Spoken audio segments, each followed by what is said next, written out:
Ladies and gentlemen, welcome to the Ryan Ride Mechanic channel. How the heck are you doing today? On today's video, kind of a blast from the past. I know I've been asked by a lot of people recently to do another update on Top Thrill 2. I'm like, okay, everyone's asking me all these questions. What is this? What is that? Well, a person sent me a couple photos of what was happening over the winter chill out. They went over the Top Thrill area and took some photos of the track and structure. And they said, hey, why is all this welding happening on there? So I looked at the photos really carefully and I'm just like,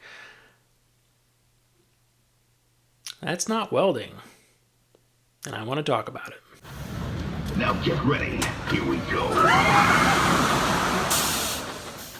Okay, so the first one I was supposed to look at was this guy said had some orange strings running around there. Kind of looks like, yeah, some orange rope coming up and down the tower. I see a crane sitting here. So it's probably a tagline to something. Not sure exactly what. But yeah, this looks like a tagline up and down the tower. Not a big deal. Can't really see it messing with anything. So here's the reason I got the email. It was these pictures right here. They're showing on this picture that there's this area, these areas I should say, right over here, where they said it looks like there's a lot of welding going on. And I was like, that looks interesting. They're kind of sporadic all throughout there. And then let's look at some other ones. Here's an closer picture of it. And I'm looking at this and I'm like, okay, so there's a lot of joints, but then there's also just some of these areas down here where it's just in the tube itself. And it looks like on the other side, you see down here in the corner, down here on this side, they're also doing something on this other side over here as well. Then another picture of it. Here's the crane in the background right here. We got this back over there. There's some more going on here. This is a continuation of the first picture. And then in the back, you could see the other tower back over there has some more happening right there.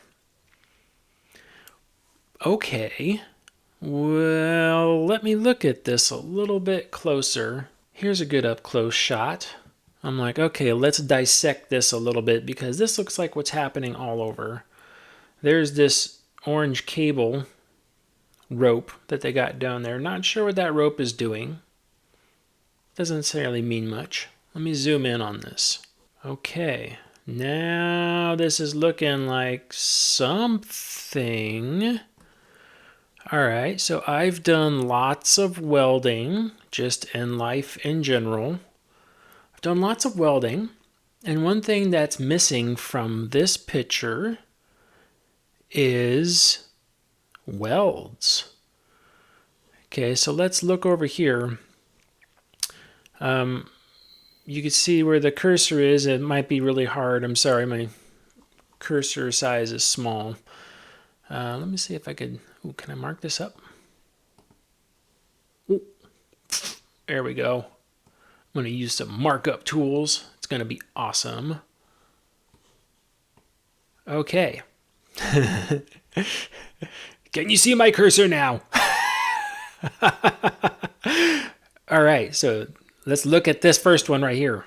This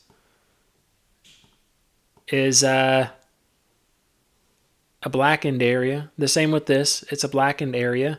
Right here at the tip of the arrow, right there at the tip of the arrow is the weld itself. It's the same with this. Right there at the tip, that is the weld. If I put my little dotted blue line across it, that's where the weld goes right there. Over here, a little harder to tell. I'm going to use the arrow straight up and down. That's the weld right there. Straight up and down, that's the weld right there. Now over here, it kind of does look like this weld got a little hot in there. Okay, so if you see in this picture, it's like that is the actual weld itself right there. But that's not new. That's not a new weld. That hasn't been ground on. There's no fresh, clean steel around there at all. This right here, this is blackened soot. This is what you get when you use a torch, like a flame torch, to heat, cut, bend, that sort of stuff. You get this. Looks like they were torching the steel. So thinking about that, I was like, we zoom back out. If we think about this, they torched it here, here, here, here, here. Okay, I'm sure you all get the picture right now. All right, this work right here, where you see blackened areas of the track, this is what you get when you straighten track. Like this type of setup right here looks like the track is being straightened. Now, people say, well, there's none of that along the rails. Like none of that's wrong. Yeah, remember the rails just follow the supports. The supports actually do the holding and they hold the rails in place. So what this is that metal is kind of funky when you take a tube, whether it be square, round, rectangular, doesn't matter. You can heat, if you're looking at the camera like this, if I take a perfectly straight piece of metal and I heat this side right here with a torch, and now this takes a lot of BTUs to do, so you need like oxyacetylene torches, which is what those marks look like. When I heat this side right here up and then let it cool back down, the metal will no longer be straight afterwards. Once I heat this up and cool it back down, that metal will start to bend that direction. And if I quench it with an oily rag or something along those lines or some water, if I quench that steel, that bend will be even more pronounced. Like you can sit there in a shop and heat one side of steel with a nice hot torch, like a rosebud tip on there. Just heat it, cool it, and then by the end of the day, you will have a arc of a circle sitting there. You have heated that much. You didn't bend it at all. You simply just heated one side and cooled it down, heated one side and cooled it down. I think that's what's going on here. This looks like track straightening. So it looks like they're straightening the track out. See, in this area, they heated the bottom part of that metal right there, which would make that metal support try to shrink up and squeeze down. They heated the bottom side on that piece of metal, which would make that shrink down. And then they heated this whole area here, and again, I believe they're trying to get that to shrink. So I believe these efforts, now, I'm not a track straightening person. I don't know how to do it. Like this, if they're straightening track or fixing the track with this is an art form that only a few people in the world know how to do. This is not an easy thing, and it's not an exact science. So this is an extremely difficult thing, if that's what they're actually doing, is to straighten track. Like, it's not easy to do. A lot of manufacturers, a lot of people that say, oh yeah, we could fix rough areas of track and things like that, they actually end up cutting supports completely with like a saw. They just cut them and then move them where they need to be and re-weld them. It's not the best thing because now you're cutting and welding. Now you have more welds to fail. So you want to fix what is there originally and not necessarily cut anything apart. So when you think of straightening, this is what the straightening process looks like. It looks like heating these areas and then letting them cool down. Now, this may not be much of anything right here. The work might be very light, but you're talking fractions of a millimeter at 100 miles per hour. Like this could have a significant impact on the train and the track. So it's like, yeah, I don't think these are welds at all. I think this is, I don't see any welds. I don't see any like this, like, oh, a fresh weld was put in here. There's nothing along those lines. This all looks like it is track straightening efforts. Yep, that just looks like where the metal was heated and then cooled to get the entire structure to start moving one direction or the other, getting some of that finite ripple out of the track. They must have identified in some of that 3D scanning that these were some problem areas that needed to be fixed. Now, I had someone on from Cedar Point, and we brought this type of stuff up. Not this exact subject, but we brought up some Top Thrill 2 questions in general, and that was on my I'm making a maintenance roundtable video part 2, where I talk with mechanics and we just kind of shoot the breeze about stuff like that. That's in editing now. Look for it to come out in the next couple of weeks. But we talk about a lot of Cedar Point stuff, Top Thrill 2, Siren's Curse. We talk about things like that. So that was actually very informative. Doesn't help me in this exact scenario because we didn't talk about any of this. But this looks like track straightening happening. Yeah, plain and simple. Looks like they're straightening the track. So they're straightening the uptake into the front of the tower, and it looks like they're straightening it on the back side of the tower as well. Yep, so this is that area that we were just looking at right here. And then this area down here, looks like they're straightening that as well. I don't see anything. Oh, actually I do. Look at that right up there. Wonder if I could... Nope, can't pan. I'm using image tools, nothing fancy. So if I take this, go over here, look at that going up that back tower right there. You could see there's some places that have been heated. And then some more places over there that heated. So this has probably been heated all over the place to try to move some of these points. Again, I can't really tell you exactly how this is done because I honestly don't know how this is done. It is a very lost art form to straighten track because most of the time no one tries to straighten track. There's a handful of people out there that will say that, yeah, we could straighten track for you guys and we could fix this, but you're talking about getting something from really rough to just kind of rough. That's typically what straightening is. You get it from really rough to just kind of rough. This is like they want it to go from kind of smooth to really smooth. So this is going to be very interesting to see what that does. And this probably won't, the result of this won't be known until after the train is back on. Yeah, let's see. Look at that. Look at that guy right there. Yep, they had a lot of heat in that area. So, and that's right around one of the supports, which maybe that means there was some deflection or sagging in that area, kind of like a high spot, probably due to that support column sitting there. They're very interesting. Thank you for sending these photos in. I really like it when people send photos in of stuff and kind of gets my brain thinking in a different way. It's like, oh yeah, what are they doing? What are they trying to do in this area? So trying to get, and I know, I mean, just from metalworking myself, you heat steel in particular areas and it reacts differently. Now, I'm talking about like a beam sitting in a shop. You can heat it and it will just start to twist towards the side of the heat. Like, that's easy. Now here we're talking about intricate lattice work that's welded all over in every direction. So I can't even begin to think about how they do this one. It's like, man, that's a lot. Moving on to the trains. The trains are still, we haven't seen that we know of, we haven't seen an actual finished train on site yet for Top Thrill 2. They haven't at least announced it, and nobody that I've seen has said like, oh yeah, look, the new ones are in.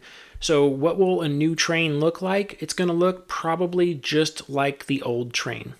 You honestly probably could put the two side by side with each other, might be able to tell a difference, but probably not. So it's not going to be anything substantially like, oh my gosh, the new ones are crazy or this or that. They're probably still in development right now, out wherever they're being manufactured. I heard someone said, oh, they're being manufactured over in Italy. It's like, yeah, they could still be in manufacturing over there. And they might just be in the process of making sure that all these numbers work together before the final product is finished and pushed out the door. Will it get the old parts from Top Thrill 2, that other train, put it back on top of it? So it's like two types of trains put into one. Call that Frankentrain. Maybe. Because a lot of times if there wasn't any problems with the hitches or the restraints or the seats or anything like that, it's like, why not reuse all that? It seems perfectly fine to me. But if they had to do a drastic redesign, which again, you might not even notice that it's been drastically redesigned. It could look exactly the same. That's it. And then it's like, okay, so you just have the drastic redesign train sitting next to the regular train and you won't see it, but inside the chassis has been strengthened. Like they've added supports and new webbing all over the place. The trains are much heavier. Maybe they're lower to the track to try to mimic the old Intamin ones or something like that. You just might not see it at the end when you're standing there looking at them. It's still too early to tell. I believe that when they shut the ride down, they did a flurry of testing, both that we were able to see and a lot of testing that we weren't able to see. And I believe they nailed down their problem and got it figured out and said, okay, this is what's going on. Let's fix it. And they're in the process of doing that right now. I think a lot of it was in the train design. It's some track and structure, but a lot of it was in the train design. And that's probably one of the reasons why we haven't seen so much happening for such a long time. I think they said we have this proposed fix, and then I think they shipped them the proposed fix. Remember a couple of months ago, we suddenly started seeing some testing from the ride again. We saw some trains running over just for a very slim period of time. I think that was the result of all that analysis. They came out, they said, we think this is wrong. They hooked all those strain gauges and all those sensors up to it and ran it, and they said, yep, we think it's doing this. And so, okay, so then Zamperilla had to say, well, how are we going to fix this? And Zamperilla said, we're going to come up with whatever it was. And they said, can we test it? So Zamperilla probably said, yeah, here is our thought of how we're going to fix this. Our engineers say that'll work. So they probably built either a retrofit or maybe they built two revision 2 coaches and put them in that train. And then they went out there one evening or a couple of evenings and they hooked all those sensors back up to everything. And they already know the front of the train or the rear of the train, whatever it was, something was maybe behaving like spaghetti. That's my personal opinion. I'm not getting that from anywhere else. I think something was basically wobbling around out there. And they probably did a bunch of fixes, put it on about 2 coaches worth, and then ran it and ran the piss out of the thing for a while. And all the sensors were hooked up, and the numbers came back looking a lot better. Maybe that caused a revision 3. Maybe they even tested revision 3. Heck, I don't know. But maybe that caused revision 3. Maybe that stayed on revision 2, and then they are working on the full-blown repair right now, which is a couple of new trains coming from Italy. With the May-ish time frame coming up, I don't think that would be a problem. Honestly, this is going to be just like anything else. They're going to do this fixing up here. They're going to fix these welds. Well, they're going to fix the heat affected areas. They're going to remeasure. They're going to paint the track back on there. Then they're going to take the new trains, plop them down, recommission the trains, do a bunch of accelerometer testing, and open the ride back up. It could be just that simple. Will it open on time with the park? Unknown. It really is unknown. It's going to be once those new trains arrive on site and they start doing full-out testing with a fully assembled train the way it's supposed to be, that will give the ultimate data back to say, yes, we can open up on time, or maybe I wouldn't be surprised if it's late. Don't be surprised if it's late. Don't be surprised if it doesn't open till around the time maybe Siren's Curse does or something like that, because they might want to hold that in that testing phase for longer this time while everyone's really watching those numbers come back, and everyone wants to be really sure that this is it and they're not going to open something that isn't going to last long and something that's going to be unsafe. Safety is always a number one concern, but if they have fatigue building into things early because something is moving around, fatigue will mean failure. Might not mean this year, next year, even 5 years, but maybe 10 years down the road, it might mean failure. So you have to look that far out when it comes to these rides to make sure everything is going to last a long time and the product is going to be safe for everyone to use from here on out. These again have just been my thoughts, my opinions. We talked about a lot of other things. Top Thrill 2 on my Maintenance Roundtable 2 video coming out probably in a couple weeks from now. So take a look for that one when it does come out. Subscribe, turn that little bell notification on if you haven't already, because when that one comes out, you'll probably want to see some of the things we talked about. It has a lot of answered questions inside of it for a lot of things. So take a look at that when that comes out. And let me know what you think. I think this is for sure just track straightening. And I think they've just identified that this is one of the pieces of the puzzle that was kind of messing things up. So some track straightening, a new train, and that thing's going to be up and running. We already know the drive system can do it just fine. So, all right. I'm Ryan the Ride Mechanic. Like, subscribe, do all that stuff downstairs, and do not forget to stay off the air gates.